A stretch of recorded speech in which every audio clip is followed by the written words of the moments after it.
तर हाय नमस्कार, मी अलका चितळे ह्या चॅनलमध्ये अगदी तुमचे सर्वांचे मनपूर्वक स्वागत करते। तर आमच्या तिकडे आहे ना, तर काय होऊन जातं, जास्त रिमझिम पाऊस असल्यामुळे ना पूर्ण गच्ची अशी शेवाळ्यावानी होऊन जाती। तर मिस्टरांना बोलले की आज नागपंचमी आपल्याला गच्ची साफ वगैरे करायची। तर अगोदर पण मिस्टरांना सांगितलं होतं की फुलं वगैरे तोडायला जाताना ना पाय वर सटकतायत की आपल्याला गच्ची साफ करायची। तर मिस्टर बोलले हो ठीक आहे। तर त्यांच्या कामामुळं त्यांना वेळ नाही भेटला। तर मग नागपंचमी दिवशी मिस्टर बोलले तुला आज झोका खेळायला वर जावं लागेल, त्याच्यामुळं आज तर गच्ची साफ करणंच, कोणतं काम सोडून पहिली गच्ची साफ करणंच आहे। तर मिस्टर बोलले ठीक आहे चालेल, चला आज पहिली मोटर लावू। गच्ची वगैरे मिस्टरांनी साफ करून दिली मला। तर हे सुपारीचं झाड इतके सुंदर फुलं होते, याला खूपच छान फुलं होते। तर आता पाहू शकतात ते पावसाने खूप खराब होऊन गेलेत ते। आणि मी म्हणजे असे शो तर खूपच छान दिसायचे त्याचा। तर गुलाबाचे माझ्याकडे ना सगळ्या प्रकारचे झाडं होते गुलाबाचे। तर मी एक काय झालं, गावावरून आहे ना एक वेळा हिऱ्या आणलेला होता। तर माझे वडील काय बोलले, हिऱ्या जास्त टाकू नको, झाडं जळून जातील। तर मी म्हटलं नाही नाही। तर थोडं म्हणजे माझ्याकडून असं साईडली मी थोडासाच टाकला होता। तर काय झालं ते याच्यामुळे ना एप्रिल मे मध्ये थोडंसं ऊन कडक असल्यामुळं ते झाडं खूप जळून गेले गुलाबाचे।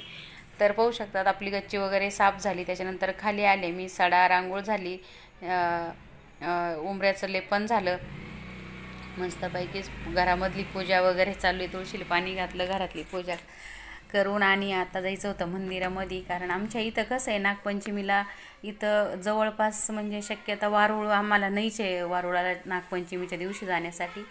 आणि घरातच नागनरसोबाची पूजा वगैरे केली आणि त्याच्यानंतरून मंदिरात जायची पण तयारी चालू होती। आम्ही महादेवाच्या मंदिरामध्येच जात असतो तिथं।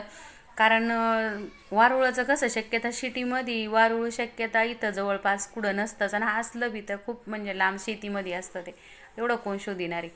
तर मंदिरामध्ये गेलोत, मस्त पूजा वगैरे झाली, घरी आलोत। तर मग नंतर त्याच्यानंतर स्वयंपाकाची पण घाई चालू होती, स्वयंपाक पण पुरणपोळ्याचा करायचा होता।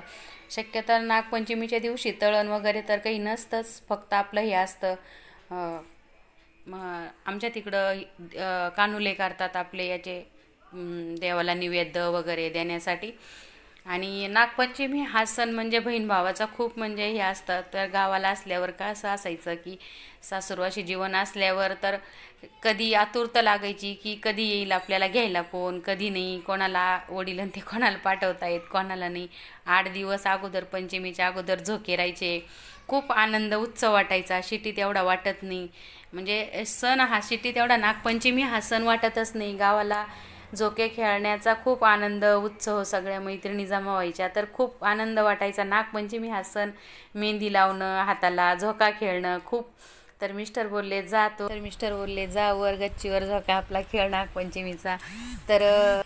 तर माझा नागपंचमीचा जो व्हिडिओ जो आहे तर खूप लेट होतो, कारण कसं आहे दुसऱ्या कामामुळे आहे ना मला वेळ नाही भेटला। तर माझे उन्हाळ्यामध्ये पण व्हिडिओ काढलेले भरपूर अपलोड करायचे बाकी येतं। तर व्हिडिओ आवडल्यास माझा नक्कीच लाईक शेअर करा,